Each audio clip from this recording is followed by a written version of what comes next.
Loops. एक ऐसी भी स्थिति आ सकती है जब आपको एक ब्लॉक को कई बार एग्जीक्यूट करने की जरूरत पड़े। सामान्यतः स्टेटमेंट्स को क्रम से ही एग्जीक्यूट करते हैं। किसी फंक्शन में पहले स्टेटमेंट को सर्वप्रथम एग्जीक्यूट करते हैं और उसके बाद दूसरे और तीसरे को। प्रोग्रामिंग लैंग्वेजेस या भाषाएं विभिन्न कंट्रोल स्ट्रक्चर्स को उपलब्ध कराती हैं जो ज्यादा जटिल एग्जीक्यूशन पाथ पर विचार करती हैं। एक लूप स्टेटमेंट हमें एक स्टेटमेंट या स्टेटमेंट्स के समूह को बारंबार एग्जीक्यूट करने की अनुमति देता है। अधिकांश प्रोग्रामिंग लैंग्वेजेस या भाषाओं में लूप स्टेटमेंट का सामान्य रूप निम्न होता है। सी प्रोग्रामिंग लैंग्वेज दिए गए प्रकार के लूप उपलब्ध कराती है जो लूप की जरूरतों को संभाल सके। While loop, for loop, do while loop. While loop, while statement जिसे व्हाइल लूप भी कहते हैं, एक स्टेटमेंट ब्लॉक को तब तक एग्जीक्यूट करता है जब तक निर्दिष्ट कंडीशन सत्य होती है। व्हाइल स्टेटमेंट के दिए गए रूप होते हैं। कंडीशन कोई भी सी एक्सप्रेशन है और स्टेटमेंट एकल या मिश्रित या कंपाउंड सी स्टेटमेंट है। व्हाइल स्टेटमेंट, जब प्रोग्राम एग्जीक्यूशन एक व्हाइल स्टेटमेंट में प्रवेश करता है तो दी गई घटनाएं होती हैं। एक्सप्रेशन के कंडीशन की जांच की जाती है। यदि कंडीशन के जांच का निष्कर्ष फॉल्स अर्थात 0 है आता है तो स्टेटमेंट टर्मिनेट हो जाता है और एग्जीक्यूशन व्हाइल स्टेटमेंट के बाद आए पहले स्टेटमेंट पर आ जाता है। यदि कंडीशन के जांच का निष्कर्ष सत्य अर्थात नॉन जीरो आता है तो सी स्टेटमेंट अथवा ब्लॉक एग्जीक्यूट हो जाता है।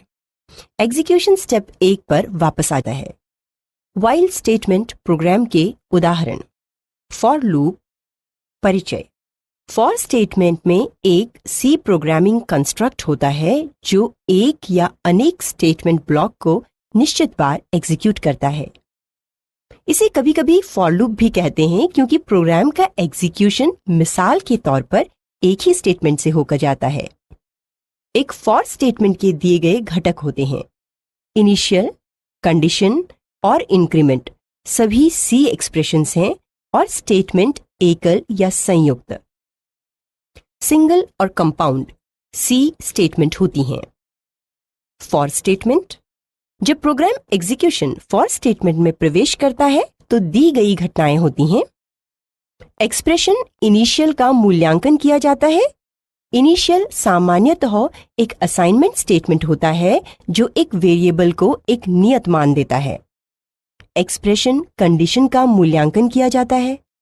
यहां कंडीशन विशिष्ट रूप से एक रिलेशनल एक्सप्रेशन होता है। यदि कंडीशन असत्य सिद्ध हो अर्थात 0 तो फॉर स्टेटमेंट टर्मिनेट हो जाता है और एग्जीक्यूशन फॉर स्टेटमेंट के बाद आए पहले स्टेटमेंट पर आ जाता है। यदि कंडीशन सत्य सिद्ध होता है अर्थात नॉन जीरो तो सी स्टेटमेंट एग्जीक्यूट हो जाता है। एक्सप्रेशन इंक्रीमेंट की जांच की जाती है और एग्जीक्यूशन एक्सप्रेशन कंडीशन वापस आ जाता है। फॉर लूप स्टेटमेंट के उदाहरण प्रोग्राम: डू व्हाइल लूप।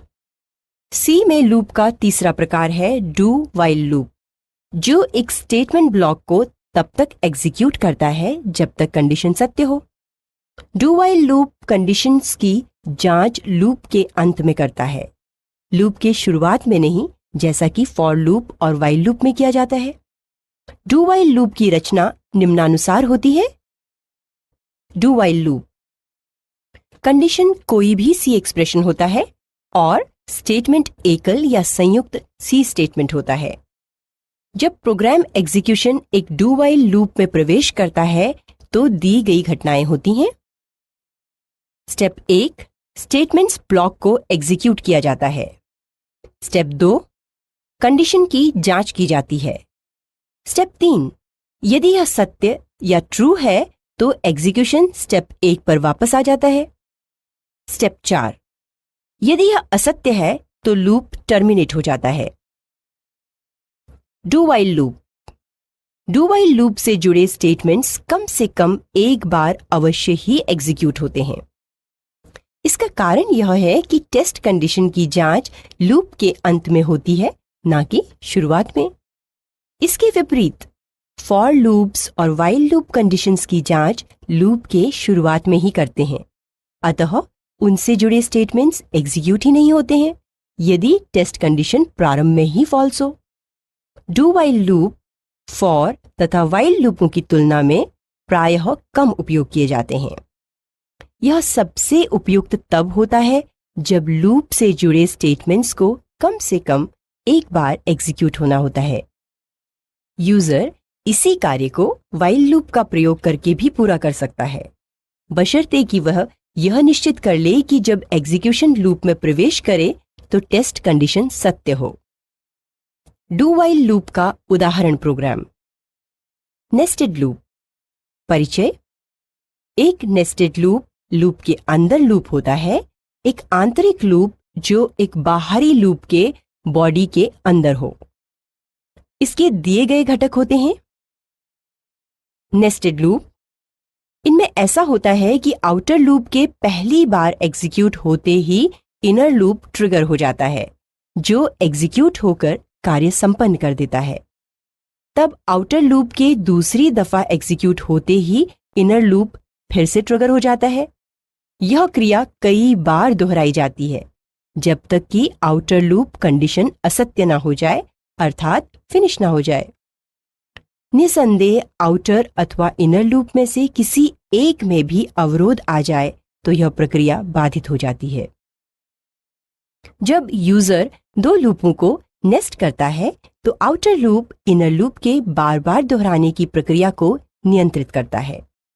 यद्यपि सभी प्रकार के लूपों को नेस्ट किया जा सकता है, सामान्यतः फॉर लूप को ही नेस्ट किया जाता है। अपरिमित या इन्फिनिट लूप। इन्फिनिट लूप वह लूप है जो कभी भी टर्मिनेट नहीं होता। जब कंडीशन लूप के एग्जीक्यूशन को नियंत्रित करती है और वह कभी भी असत्य नहीं होती तो लूप कभी भी एग्जीक्यूशन बंद नहीं करता है। ऐसा ही एक उदाहरण यहां दिखाया गया है। Infinite loop. कोई एक इन्फिनिट लूप को बनाता है। One creates an infinite loop. कोई कंडीशन जिसे व्हाइल जांच करता है कांस्टेंट एक होती है, जो हमेशा सत्य है और प्रोग्राम उसे बदल नहीं सकता। क्योंकि एक अपने आप कभी भी नहीं बदल सकता, लूप कभी भी टर्मिनेट नहीं होगा। फॉर स्टेटमेंट में से भी एक इन्फिनिट लूप बनाया जा सकता है। Loops. Infinite loop. Infinite loop के उदाहरण प्रोग्राम।